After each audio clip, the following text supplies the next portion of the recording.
Okay, where's the feedback coming from? It's let me mute. Okay. Welcome to the Exposing Mold podcast. My name is Keely Severson, and I'm here with co-hosts Eric Johnson and Alicia Swami. Today we have the honor of interviewing Brian Karr from We Inspect. Brian, thank you for joining us. I know it's been hard to connect. You got sick with strep throat, and we had to rearrange our schedule a little bit, so thank you for making time for us. Hey, thanks for being flexible. I got my voice. I'm ready to go. Great. We loved your interview with Dr. Bredesen, and I thought you made some really interesting points about that interview. One thing that I really liked that you said was testing mold. Like you made the distinction that you could test for mold in a room and look in the wall and find Stachybotrys, and maybe like a few feet away without opening the wall, you could do an air test and not find that. Yeah. And I mean, I've just seen this over time. Like, most local inspectors, they come in, they do air samples in the middle of your rooms, they test for air quality. We're doing air quality testing. And most times that sample is going to show nothing, right? And we just kind of knew this. And so that's kind of how we developed our more targeted source level testing. But I wanted to sort of prove it. So I had something to lean back on. And so that's kind of the story I was telling in the Dr. Bredesen interview, is that for a year, while we were going on different inspections, every place that I went in, and I just picked one spot in every house. I just did it one time in every house we were in, where like I felt really confident that like in this particular wall, I feel like this is going to come back. There's going to be a problem here. So obviously we would test that wall. But then I took a few steps away and I did this air sample at breathing level that every indoor air quality person does when they come in your house. Every local inspector, that's what they're going to do. And like I said, 80% of the time that sample showed a false negative compared to what we found in the wall just a few feet away. And that's what creates this false sense of security for people. Like that inspector that's coming in and doing that is literally having a monumental impact on the person living in that house, both from just an overall health perspective. Imagine you go to the doctor, you trust this doctor, the doctor's like, oh no, you don't have cancer, you're cool. Meantime, you had cancer, right? That's not good, right? So like there's that going on. But then there's also, the financial impact of everything that's going on too, right? So now they have this false sense of security. They think nothing's wrong. In the meantime, they're still paying for medical treatments because they've ruled their house out because the house can't be a problem. They did this air sample, right? Yet they're still having to pay for all their medical treatments, all their supplements, all their this, all their that. The amount of money that's being spent over that time period on top of just their overall wellness during that time period, I mean, you might be looking 2, 3, 4, 5 years of that you lost because some guy came in here and did an air sample in the middle of a room and told you everything was fine, right? So they're actually, I've said this before, these people are actually, these guys that come in, guys and gals that come in and do this, they're actually making people more sick by the way that they come in and do this stuff. And it's unfortunate, but that's kind of the situation that we're in. Yeah, we noticed that too on our side, working with the really sensitive population. So as an inspector, my instinct would say that you have trusted mold remediation teams and trusted doctors that you can kind of work with and brainstorm with and ask questions. Yeah. Who are some of your favorite doctors, or what like medical people do you like to point to for answers? And then what are some of your favorite mold remediation teams? Just quickly. Yeah, that's so on the doctor side, I mean, there's so many good ones. I'll say some of my kind of closer friends that I talk with on a more regular basis. Dr. Jill Christa, Dr. Javen Moore, Dr. Jess,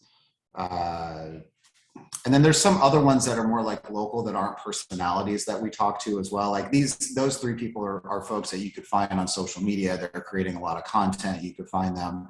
There's also a lot of real good doctors that are more local and where they are, and they do a good job too. Christine Burke in the Bay Area is a good one. So there's a number of people that are out there. The ICI, which I don't know if you guys are familiar with the organization, is the International Society for Environmentally Acquired Illness. That is a group of practitioners and some field, some environmental people. So I'm in that as well. But it's everyone who kind of focuses on this subset of folks, and handling that is primarily a medical practitioner group that also includes some environmental folks. I think myself and my partner Corey were the second and third people on the environmental side to come into the group when it was created. So that's a good spot to look for people on that side of the thing, on that side of the fence, as far as the doctors go. On the remediation front, to be honest with you guys, there aren't many. There really, really aren't many. I refer one company to everyone. Their name's All American Restoration. They have a couple different locations throughout the company, and they end up traveling the same as we do. So I know that everyone that we work with, no matter where we're working across the country, that I have a remediator that I trust, that knows what they're doing, that I can refer somebody to, who will also come out and execute our plan. So that's the people that we refer out.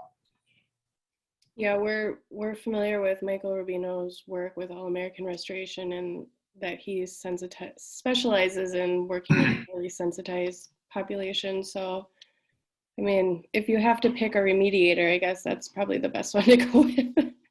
There's just so many failures in remediation, which leads me to my next question. Do you ever get phone calls, emails, complaints after the testing job was fully remediated and cleared, of somebody still sick and they can't figure out why and they think it is mold? Like if they've had the process done before, and then that's kind of how they reach out to us afterwards, is they kind of tell us. Or even just houses that you've tested personally that have then been remediated, and then like, do you personally ever receive complaints from things that maybe don't make sense to you? Like, we tested this, I was pretty sure with what I found, it was remediated this way. These people still have these questions, like they're saying they still feel sick in the house or worse, or other symptoms. Like, do you ever hear cases like that? I mean, it happens. The majority of the time, no, right? The majority of the time, if you're finding source, you're cleaning up the mess the source has made throughout the house. You're removing a bunch of the exposure that's there. This is the thing that I tell people all the time, is that our goal coming in, you're never going to have a net zero mold exposure house. It doesn't exist, right? Mold's everywhere. It's a thing. A lot of people will use that as like, oh, mold's everywhere, you can't do anything about it. That's not true. There's a lot you can do about it, but at the end of the day, you're never going to walk into a house and have zero exposure. That's just not a realistic expectation. The thing though, is that our bodies are naturally built to detox this stuff. They're supposed to do this. What happens though, is that when the exposure load becomes too much, and maybe a particular person's body is not as capable for whatever reason, you start getting the separation in the connection of those two pieces. So a lot of times you'll hear this analogy that, your immune system's like a funnel. A lot of doctors talk about this. So you kind of like pour into the top of the funnel. That's all of your exposure. That's not just mold, it's everything. But whatever you're being exposed to gets poured into the top. As the funnel sort of gets more narrow towards the bottom, that's your body basically detoxing whatever it's doing. And the hole at the bottom of the funnel is whatever you're able to detox out the bottom, right? The concept in being able to sort of recalibrate somebody to be, in more of homeostasis with their environment, is to look at that funnel and say, okay, there's two sides of this funnel. We need to address both sides of this funnel. Okay, there's not just one, you have to do both. On the top side, which is really where we focus on, you got to pour less stuff in the top of the funnel, right? So that's basically reducing the overall exposure load in the house. It's finding the sources, cleaning up the mess the sources have made, and reducing that load significantly. Let's say you go through the house, and let's say you have 80% less exposure. Let's say you didn't even find everything. Let's say you have 75, 80% less exposure than you did before. That's 80% less crap that your body has to detox on the way down, right? So it's a much significant lower load that's coming through your system that your body now has to handle. Now we get towards down the bottom. Now, certain people, they can't detox as effectively. They have some inhibitors to that, whether it's genetic predisposition, whether it's, you have different conditions that are not allowing that to happen properly. So maybe the hole at the bottom of their funnel is tighter, right? Other people, the hole's a little bigger. The goal of the medical practitioner is to open the size of that hole, right? Is to make that hole bigger. So what's happening is that you're basically shifting what the immune system looks like, what the funnel looks like. You're pouring less in the top and letting it flow better out the bottom. If you get both sides between the environment and the health practitioner working on that, opening your drainage pathways, your methylation pathways, all this stuff, that's going to allow your body to do what it is actually supposed to do to some extent and support that process. So, at the end of the day, everybody's different, right? And I actually did a podcast on my show with Dr. Lauren Tessier, where we talked about people where when the home looks clean after remediation and we feel really good that things were found, that testing passes, that remediation was done, and people are still having symptoms, that doesn't mean that the remediation failed, right? There's more to this equation than environment directly to health, and environment is the only thing. And if you take that out, bam, I'm healthy again. There's more to this equation. She has something that she called it a mold algorithm on the way that she treats people. And she basically looks, obviously environment's an important piece. When that part is considered, good, right? Where you've found things, you've done the post-testing, everything is good. She then starts to look for other things in the body that may be connected to that, but not a direct immediate response to that moving forward. Meaning you were exposed to stuff at some point in time, it impacted your body in a certain way. We've removed the exposure, but the impact is still having an effect in your body, and now that needs to get fixed. So just because somebody might be reacting after a remediation, you don't always fast forward to the part where this remediator sucks, we didn't find everything in the house, that nothing can happen, burn the house down. That shouldn't be the first place you go if you feel confident in the team that you had around you, right? Now, if you don't feel like they did things, then that's another story, right? But if you feel confident in the team you had around you, then there are next steps to do to look at your body. And that episode on my podcast, she really breaks it down. I don't want to butcher what she talked about because she's an expert and I'm not.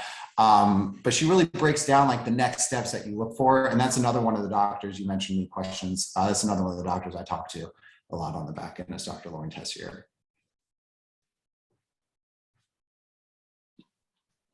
Yeah, we have a very different take on all of that. In a million different ways. The population that we serve is really the hypersensitive population. I mean, we talk to people who can walk in a room and point to the one object that had been in a moldy house. That's the people that we work with. And that's not like, it's not because they're not pooping, sweating, or detoxing enough. There seems to be something else happening that the experts in the field don't recognize nor understand, that only those that have become severely sensitized and have had the experience can recognize. And it seems like doctors try to educate us on something that they don't understand, because that's actually hilarious to me. Because, think of not all American restoration, because I don't think they would do wire brushing, but think of a company that does wire brushing. They remove the drywall, they remove the insulation, they do wire brushing on the structural beams, they replace everything. The person living there is severely immunocompromised, severely sensitive. They come back in, there might be a couple spores of Stachybotrys. They were told, oh, that's fine, 1 or 2 spores isn't gonna hurt you. They're hypersensitized. Things may not have been wiped down, especially if it wasn't all American restoration, because I know they have a specific wipe down process. And then these people are literally told after their family spend $40,000 fixing a house that they're crazy because they should be healthy now. And it's like, 2 years out, you got to stop blaming like detox pathways and like it's garbage. And it's also not, it can't be just genetics, because even Dr. Shoemaker is publicly saying we have to get away from saying this is just a genetic issue. And think about like animals dying in mold. They don't have the HLA genes that makes them not be able to detox. They die because it's poison.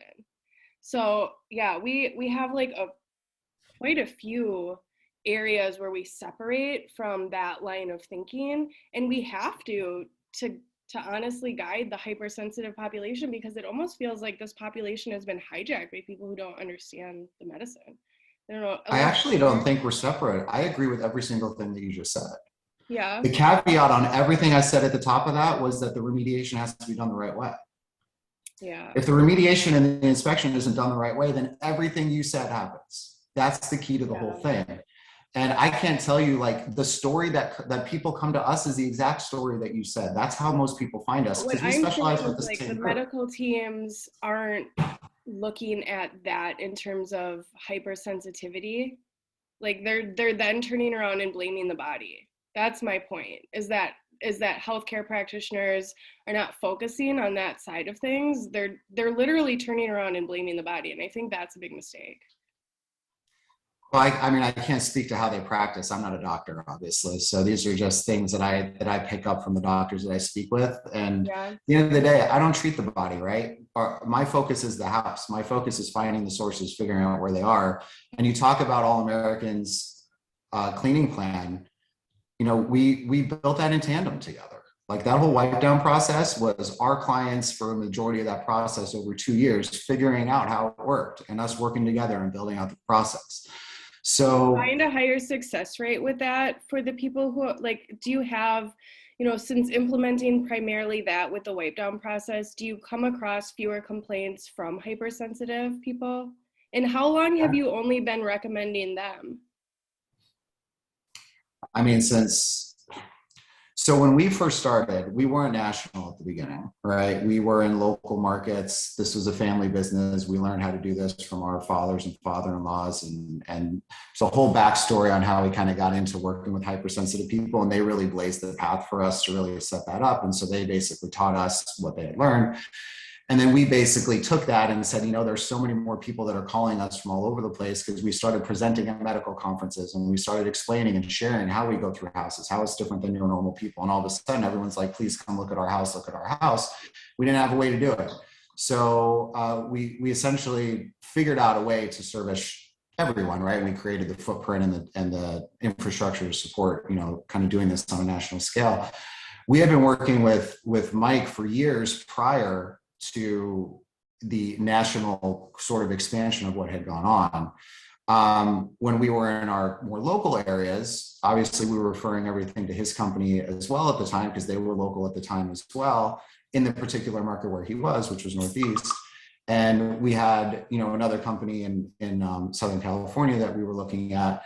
When I compare both of them together, I think that Mike's company is better, right? So that's why they become, the referral path. And then they also built out an infrastructure to mirror what we had talked about to help support people everywhere, right? So it just makes a lot of sense to go there. There's a lot of people like, I want 3 remediators. I want to have bids. They feel like that. And I tell people, like, honestly, guys, like, I could try to give you someone else, but I know they aren't great. So do you want me to give you somebody that I know is going to come in and not execute the job properly so you can get a second bid?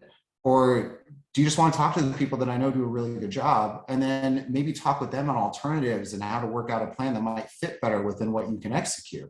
I'd rather start with somebody who's really good and try to create a plan that's more suited around, limitations, than try to bring someone in that's lesser just because they're a cheaper price point. It was an alternative bid that somebody can get. So, that's why that we refer to Mike. That's why Mike refers people to us when people come in and say, oh, we have issues, but they need to find the sources first, right? And that's where we come in, and that's how we interplay with All American in terms of the roles that we serve for people. So do you see less complaints from hypersensitive with those methods applied? Or were you not really getting a lot of feedback in that regard to begin with? I mean, I don't get a lot of feedback, which means that there's not a lot of complaints, right? If people were complaining, we'd be getting phone calls. You missed this, you missed that. I'm still sick. This is going on. Why didn't any of this work? We don't get those phone calls, right? And it's a team effort, right? I could find everything that exists in the house. If the remediator comes in and sucks and can't execute it, then they're going to think that everything was wrong. Yeah, I feel like that happens. On the flip side, Mike could go into a house and be the best remediator that exists, but if they didn't have somebody that found all the sources and guide them to what needs to be handled, then the person's going to come back in the house, feel sick again, and bam, it's going to be like remediation doesn't work, this and that, right? It's surrounding yourself with a team that's really good at doing what they do and being able to get that plan all together.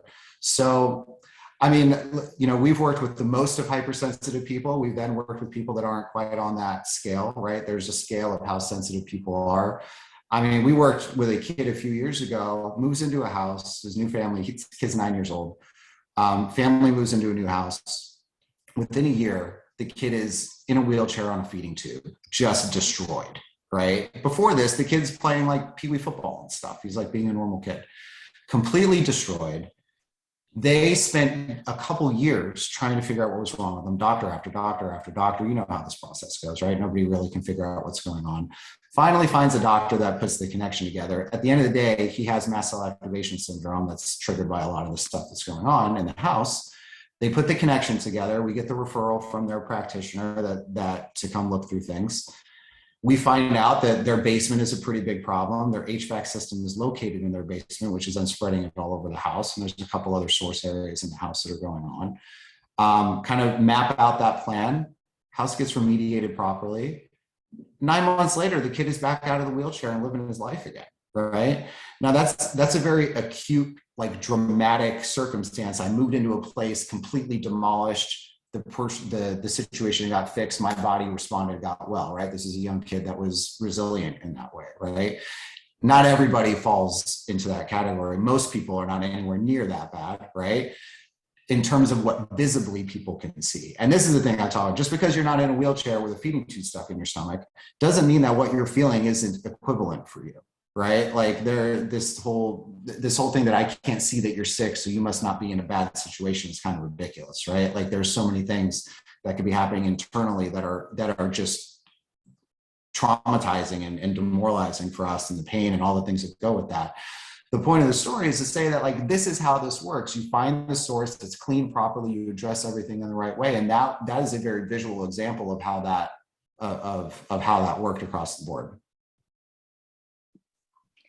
Yeah, I'm happy for that little boy to make a full recovery. We see the opposite side of things. The cases that fall to our group are the cases that, you know, they thought that they hired the best remediation team, even though, you know, the techniques might not have been great, and then move back in and people are still sick and other people think the sick people are crazy. And it can really devastate families, like financially, mentally, emotionally.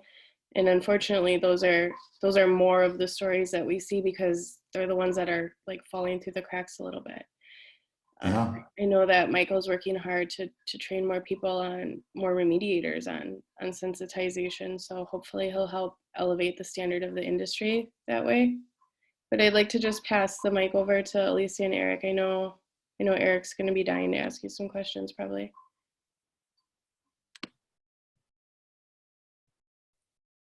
This thing that really intrigues me is that 30 years ago, the remediation profession didn't even exist.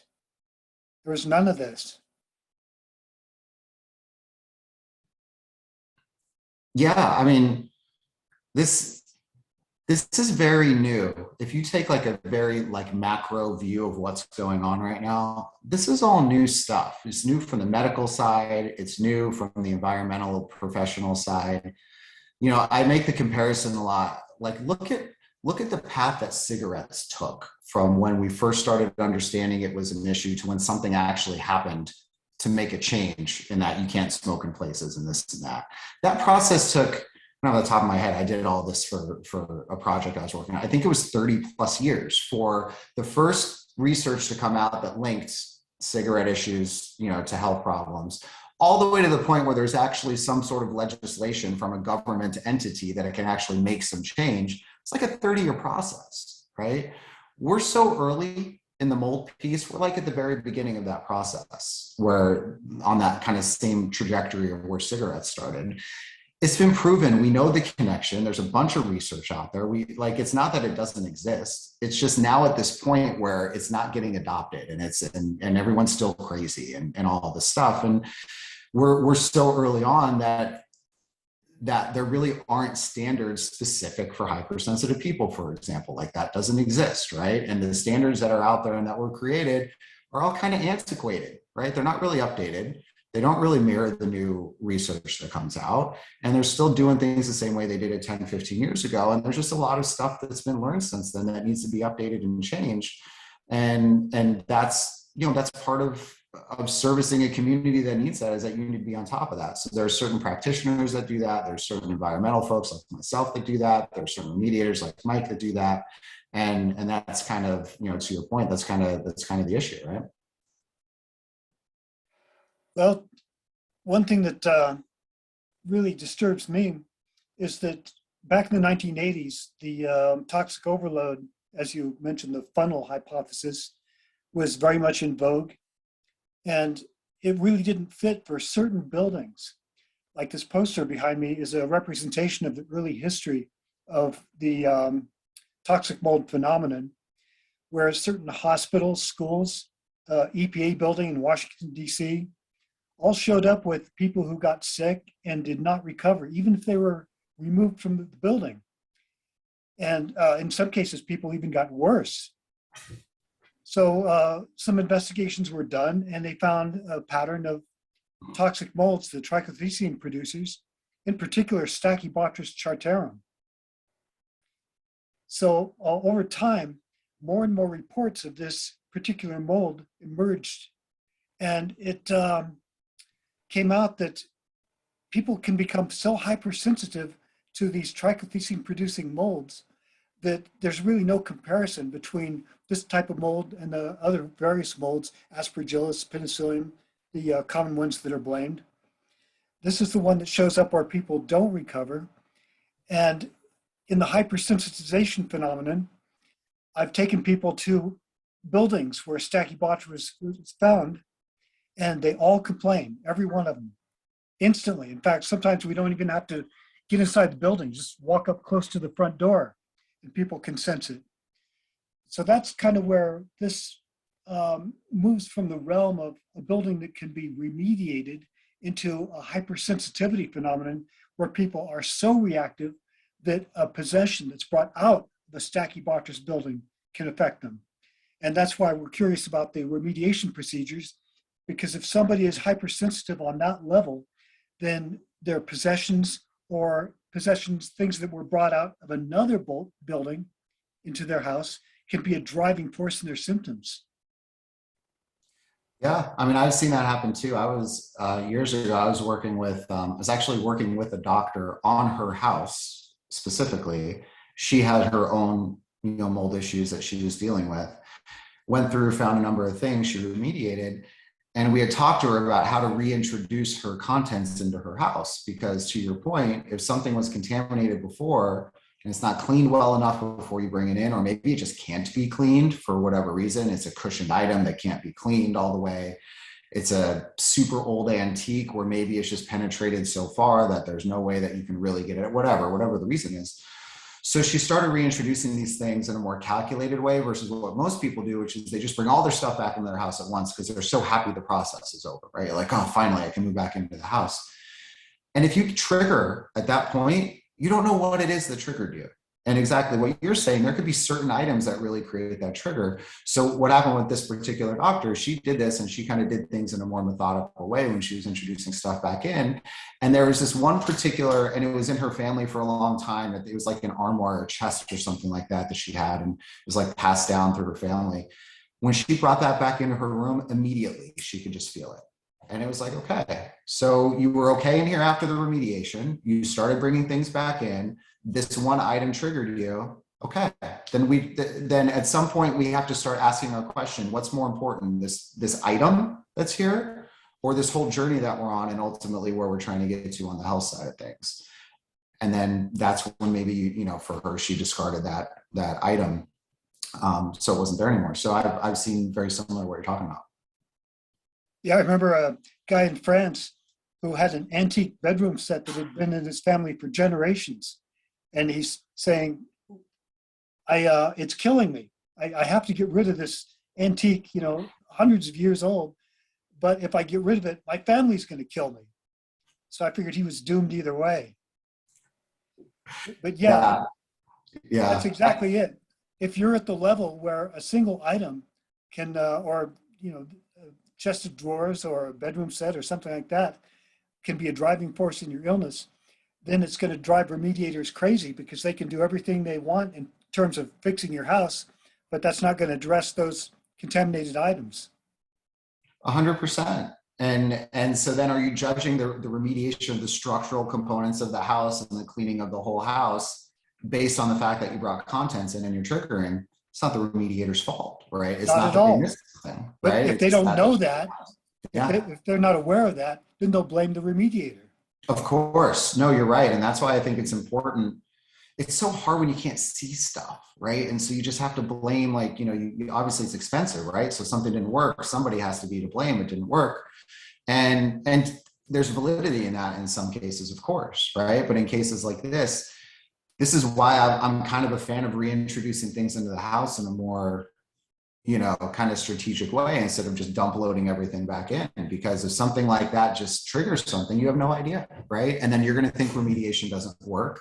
You're going to get back into the Facebook groups and you're going to start agreeing with everyone that says you have to burn your house down because there's no escaping it. And it's not necessarily true. It's just maybe there was something you brought in your house that just, for whatever reason, couldn't be cleaned well enough. Yeah, people reintroduce things one at a time and then realize that they're finally showing symptoms. So they take the last thing that they brought in back out of the house, not realizing that their reactivity is the sum total of the contamination, the lower level contamination of all their stuff. So Yeah, it very well could be. Yeah, to reset the game back to square one, they pretty much have to take everything back out of the house if it was in a contaminated building. Yeah, I think it's true for some people. I think some people, maybe it is a single thing. I think you just kind of have to figure it out. This is all such an individual process. Like there's a flow, there are things to do, there's whatever, but our bodies are all so different from each other that you really need to listen to your body. Like we mentioned earlier, and I've seen this before too, where someone has been like, there's mold behind this wall when I walk in the house. So I'm really good at what we do. And that wall, there would have been no reason for me to suspect something there. There's been no previous water issue. There's no current water issue. There's no discoloration, no bubbling, buckling, staining, nothing for me to think that something off is going on behind this wall. The best inspector in the world probably wouldn't look at that because there's no trigger for them. Infrared scans are fine. Moisture readings are fine. None of the tools, nothing, right? If somebody tells me that there's something behind this wall, you better believe I'm testing it because that person isn't saying that for no reason, right? Let's see if there is something behind this wall. And a lot of times they're right? So like, I think intuitively we know things and it might not be super clear, like how we can sort of decipher what we're feeling necessarily, but you get like this feeling, you get this. So that's what I think our gut feeling is. I think our gut feeling is something our body knows that our brain just can't translate. That's kind of that's what my vision of what a gut feeling is. And so I think that happens to people. I think you need to listen to your gut. I think it's very important when things like that happen, kind of to what you're saying. Yeah, so that's the problem with the remediation industry is if they try to convince people that they can successfully take care of their house and that it's reliable, when they're done with their job, that you know this house is pretty clear, and they're sensitive on this level, then obviously there's going to be problems. So it's really more important to educate people that there is a condition beyond which remediation can help. Yeah, well, I mean, think of what remediation really is. Remediation is removal of source and then cleaning of the contamination that the source has created. That's what remediation is. Source and contamination can mean your items, right? So we have to think of remediation beyond structural, and you have to think of it to anything that's a source that's within the space and anything that could have been cross-contaminated. So I think having a broader view of what remediation actually means helps to incorporate some of the ideas that you're talking about. Well, I wonder how often in these cases of people who don't recover after being removed from a building, that residual contamination on possessions and things that are brought into their environment is a driving force and they're unaware of it. I mean, it very well could be, right? I think if someone is confident in the team they brought around them, I can't speak for everyone, right? So like, you have to feel, if you have to feel like what was done properly, right? And if you don't, that's another story. But if you feel confident in it and you're still seeing things, then I think you have to start going down the road that you're talking about, right? You have to start thinking of these other elements.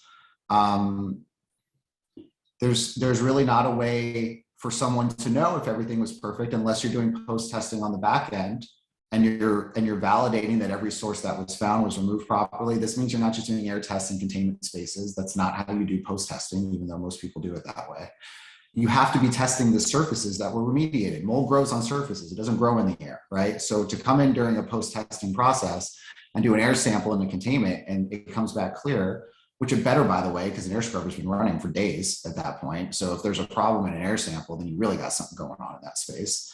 For an air sample to be clear, it better be, right? That doesn't mean the surface samples from the area where the mold was actually growing was actually removed properly, right? So you not only have to feel confident that the sources were found during the inspection, but you also really need to do post-testing in the proper manner to validate that they were properly removed. And you need to post-test throughout the house to validate that the dispersion load has been brought down and get some actual validation to that point. And when you feel comfortable with all of that between the team that found what was going on, the team that remediated it, and the information that comes back after the post-testing, you say, okay, if we feel good about this stuff, then we have to think about what's the next thing. And this is kind of what you're talking about. The next thing is items, belongings, cross-contamination, that sort of thing. So that's kind of the next step. How often do you run into the problem of people, their house is okay, but their neighbor's house is bad, and they just happen to be downwind? I haven't really seen that be a big driver, to be honest with you. I mean, I haven't had anyone where we've gone through the house, gone through the process, everything looks good, they're feeling bad, and then it's like, oh, it's the neighbor's house. You know, I've never seen that, honestly. So I think, I mean, at the end of the day, if that's the case, then you'll never be able to leave your house again. You can't go anywhere. You can't go to the store. You can't go to the convenience store. You can't go shopping. You can't go anywhere. Yeah, this is a big problem in Staten Island after Hurricane Sandy. They had all that flooding and a lot of places grew toxic mold. And even when people remediated their own house, there were a bunch of abandoned houses left in the neighborhood. And these are driving illness and making these entire neighborhoods feel like a sick building, and it's outside, it's in the air. So part of, I felt a remediator's job is to warn people, maybe we might be able to fix your house, but you also need to take into account that the house upwind of you is still bad. I mean, I don't know if it's the remediator's job to necessarily say that every other house on the block has a problem and that's going to make you sick. I mean, the remediator's job is to come in and execute a plan to fix your house, right? So I'm not sure. I feel like that's a broader sort of just education kind of conversation thing that needs to happen versus it being the remediator's job. It's absolutely a broader conversation, but aren't you worried that if somebody has done everything they can in their house and it didn't work, that by not being aware that another source might be a driving force, they would continue to blame you?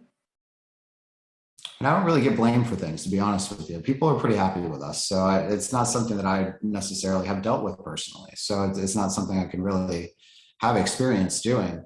I mean, there are people that decide that there's a place, and again, this goes back to that gut feeling thing, where it's just like, we just don't feel like that this is the place that we need to be, right? It's just not the right spot for us.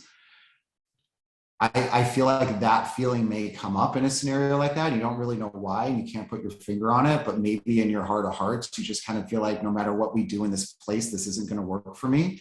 I think you have to listen to your gut in those cases. I'm never going to force someone to stay in their house and be like, no, stay in your house, fix it. It's going to be great. Like at the end of the day, I think intuition, I think your gut feelings, I think there really is something to that. I think your body knows a lot more than what your brain can comprehend in some cases. I think you have to listen to that. And I would imagine that somebody that's in a scenario like that might have a feeling like that. And then even if they don't, and you go through this whole process and you're still sick, then maybe at that point they might get that feeling, right? At the end of the day, I think that most places, if it's handled properly, can become suitable places for someone to live. It's expensive, there's logistics, it can be a process. Obviously, there are things to that, right? There are very few places I go into and I'm like, run away from this place, get the hell out of here. There's very few places that I walk in and do that.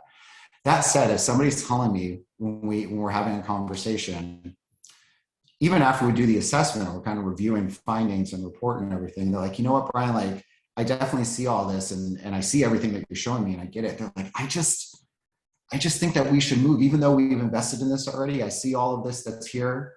I just don't feel like this is the right spot for me. I'm never going to try to convince them the other way.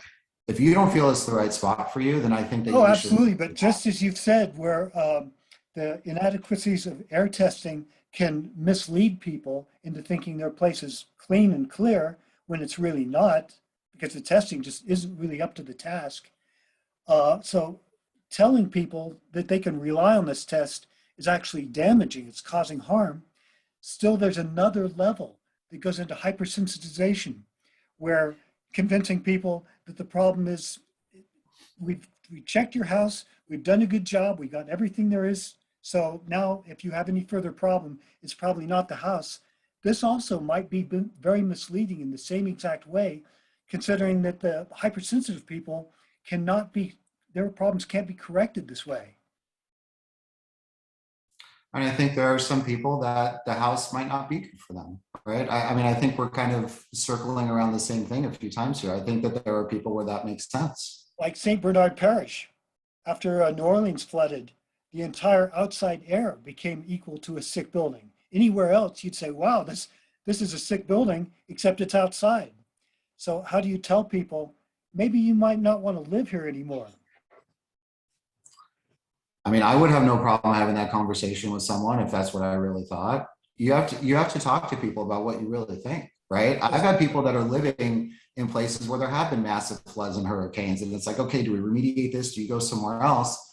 And listen, guys, if you go anywhere else nearby, you're gonna be looking at the same thing, right? So you got to decide, like, do you want to be in this area where you are, but realize that every place that you go into has been impacted by the same stuff. It's not like it was just your house. So are you going to try to go down this road, or are you not going to try to go down this road? It's up to you. I'm not going to tell you that you have to do one or the other, but this is what you're up against. You have to educate them so they can make their own decision. It's like the testing that compares inside to outside air samples. Well, if the outside air was worse than inside, according to a lot of people's theories, they'd say your house is fine because it's actually less mold inside than outside. Whereas if the entire area is equal to a sick building, then you're going to have a problem walking around your house outside. Yeah, I mean, I think that's just one of the core weaknesses in doing air testing in that way. So yeah, I agree with you. So that's kind of the conversation that's inevitable for any remediator to have is it the house or is it the area? I don't really know what else to say on it other than if you think that it's the area, if that's something that's going on, then you should leave the area, right?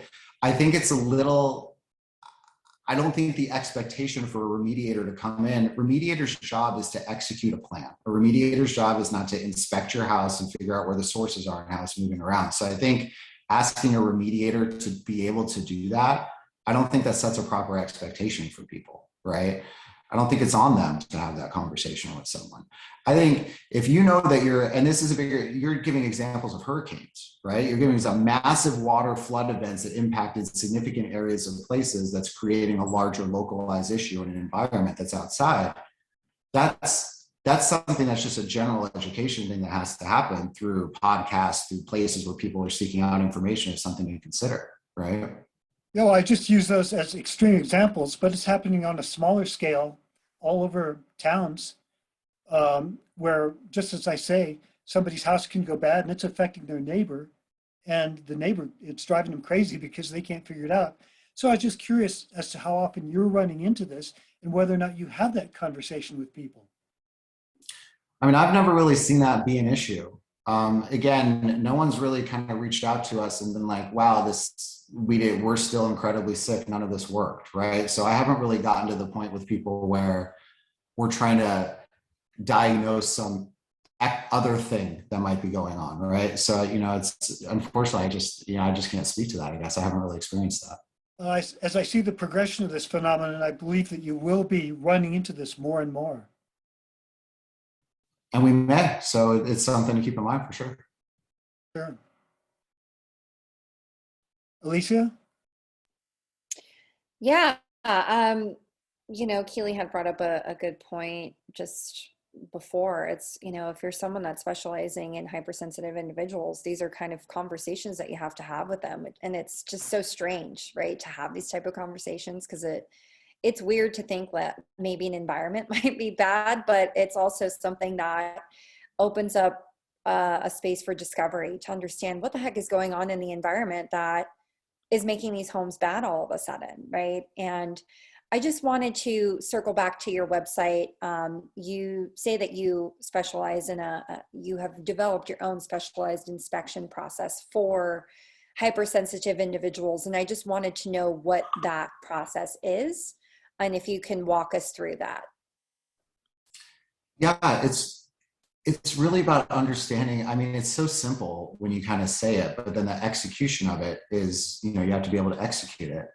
But I joke around all the time when people ask, you know, kind of how this works. But like the secret to finding hidden mold in a house is to not look for hidden mold at all. That's not how you do it.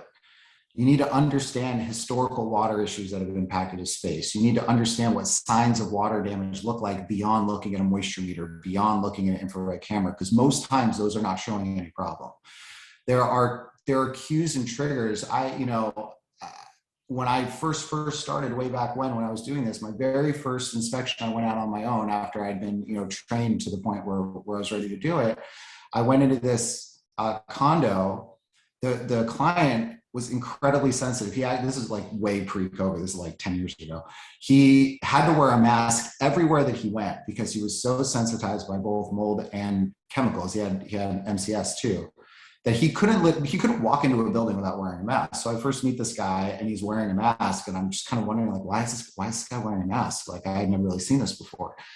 And he kind of explains to me his situation, what's going on. And so anyways, he's trying to buy this condo that's like in this high-rise building. It's a really nice building. And he, you know, wanted us to look through it and make sure. And he basically says, like, listen, he explains how sensitive he is to everything. There can't be a mold problem in this house. Otherwise, this is going to be just a disaster for me, basically, right?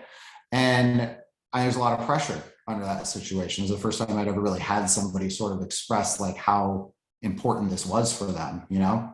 And I go in the house and there's no moisture readings anywhere. Infrared cameras are all great. If I did air samples in the middle of the rooms, I'm sure they would be fine. And I'm sure most people will come and be like, cool, you're ready to move into this place. I start looking around.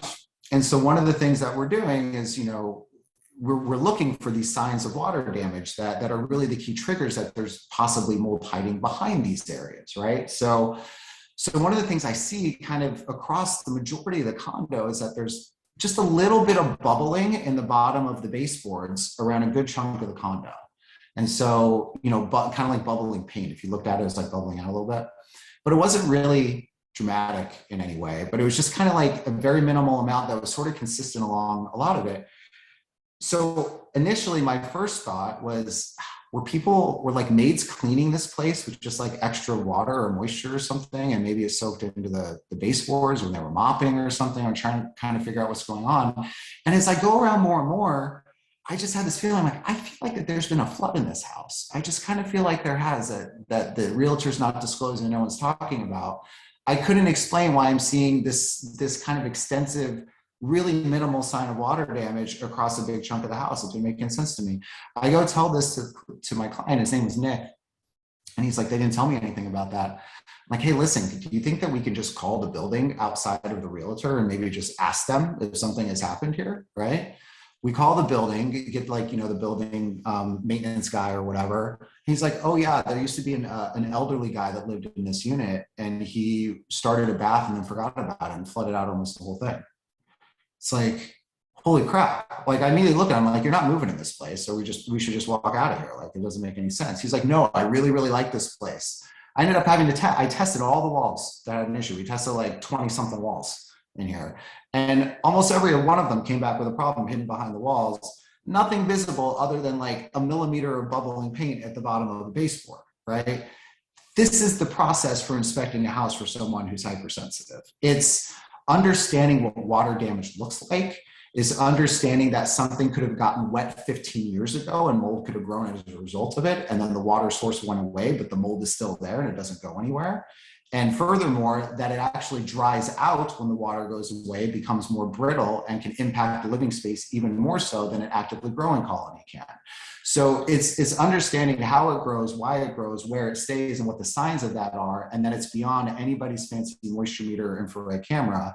And it's being able to go through and identify these things. That's kind of the process.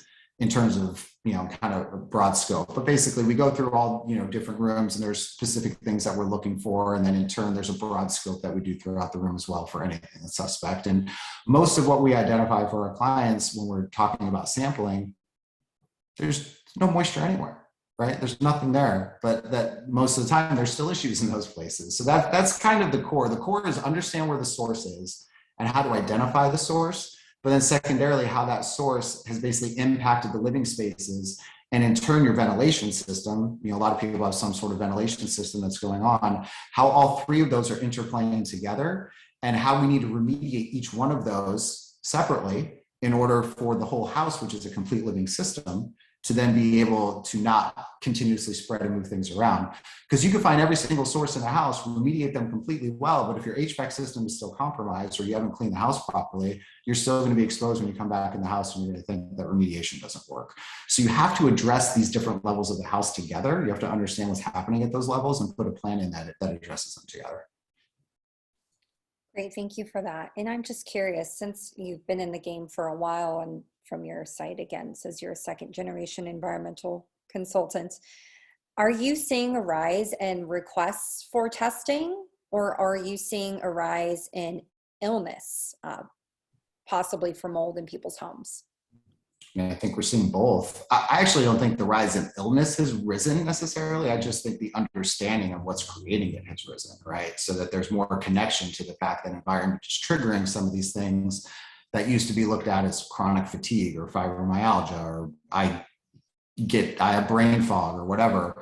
A lot of those things historically were just looked at, oh, you're getting older, these things happen, whatever. I think that there's more understanding and knowledge that, hey, maybe there's an environmental connection to this. So I think that the understanding of like the reporting of mold illness is increasing. But in turn, I also think with that, there are many more people that are trying to address it, that are trying to understand it. So if you just look at, there's a conference that's called iLabs. It's a Lyme disease focused medical conference. We started going a long time ago. When I first started going, there was like 100 practitioners maybe that was at this conference. The last one that I went to in person, which was a few years ago, there was like 1,300 there, right? And then you think each of these practitioners then have a tree of people that they treat underneath them. I don't know how many people they treat, but then you kind of look at how the knowledge is moving, how the identification is moving. And from that, obviously more people are going to be looking for testing and inspections and addressing things properly. So I think both of what you're saying is true on both of those fronts. Well, it's interesting that chronic fatigue syndrome was coined in 1988, and nobody attributed it to mold for 20 years. Nobody successfully identified the chronic fatigue syndrome as being mold related until Dr. Shoemaker finally did.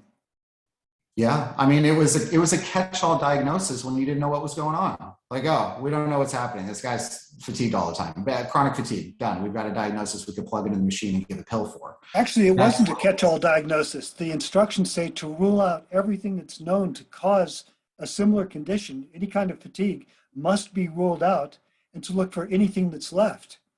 And if this process had been done in the sick buildings, then they would have found, well, we've ruled out cancer, we've ruled out diabetes, we've ruled out depression, all the things that mimic chronic fatigue syndrome. And what's left? Wow, there's something in the sick buildings. And yet, strangely enough, no doctors ever did that. Well, yeah, I think we're always learning, right? So it took the doctors, if it wasn't for Shoemaker, who knows how long it would have taken, right? Yeah, so I'm curious as to whether the phenomenon has actually grown, emerged, increased, or whether Dr. Shoemaker was just the only one smart enough to try to put the pieces of the puzzle together. I think you're probably leaning towards number two. I think that no matter what the discovery is, there's always that one crazy guy with a crazy idea that pushes forward to figure it out, that then things get built on, right? So I think, if it wasn't for him, would it have been someone else? Maybe. Would have been a lot longer later. I don't know. Maybe would have happened at all. I don't know, right? Well, but you luckily, mentioned ICEA, the organization ICEA, Dr. Robert Naviau of the Open Medicine Foundation at Stanford, he's a member of that, and he hasn't made this connection. He wrote the foreword for Dr. Neil Nathan's book, Toxic, and yet he goes to the Stanford meetings and he never talks about mold. Yeah. I agree We're with you. still waiting for the I think that doctors. there's an underservice of knowledge that's getting out there and the connection. I completely agree with you. We're in the early phases of this from all sides. And doctors specifically, and again, I'm not a doctor, I can't speak for them, but I think some of them are really hesitant to put connections to things that aren't like universally true because it puts their medical license at risk. It does other things. So you kind of have to think about motivations and where people are coming from. And listen, not everyone with the same certification has the same level of knowledge anywhere, right? You get a college degree from name that college, and one of those people could be incredibly successful and the other one could be terribly unsuccessful, right? So that degree doesn't mean that everyone's on the same level, right? Everyone's their own person, right? And you kind of have to find those people that align with you. Yeah, I ask that question constantly. Where did people get their certification? How did their authority derive? And what gave the person who's issuing these certifications the right to certify others? They might actually be passing along misinformation. Completely agree. I'm actually not a huge fan. I don't think certifications mean that much, to be honest with you, because anyone could go get a certification that's looking at a book that was written 20 years ago about how to do something 20 years ago. And there you go. You train someone else to go out and do something that's antiquated. So, certifications are there for a reason. I understand that. We obviously have certifications. You have to have that. But at the end of the day, like not everyone with the same certification is going to look at things the same way that not everyone that graduated from the same college is going to be doing the same thing at the end of the day. So I think if you're only looking at certs and you're not looking at anything else, then you kind of need to do some more homework on whoever you're surrounding yourself with. When the sick building syndrome emerged as a discrete phenomenon, it was blamed on chemicals, bacteria, Legionnaire's disease, anything except mold.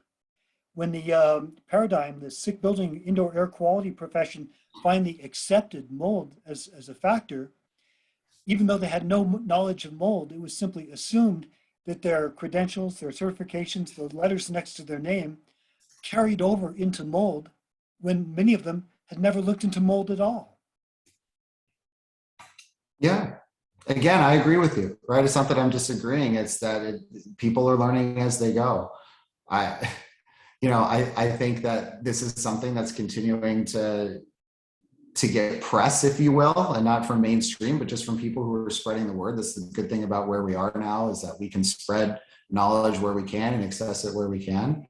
And it's just something that we all have to continue to work together to spread. Absolutely. Well, thank you for spreading the word. Thank you, guys. Thanks, Brian. I had one last question before we sign off, and Okay. it's something that's been on our mind. Since you specialize in helping the hypersensitive, and it seems like your protocols are much more intensive than a standard mold testing company, are you seeing a connection to the discovery of Stachybotrys in people's homes and the severity of illness? I don't know if that made any sense. Did that make sense? No, it does. It makes sense in my brain. No, I know what you're asking. To be honest, I don't know enough about the actual health position of everyone. Like, I know general symptom sets, I know things like that, but when you start getting into what's really going on in someone's body and how severe is it actually, I don't know if I have enough information, honestly, to know the answer to that, right? Stack is obviously not good, right? There's other molds that could trigger things in people too.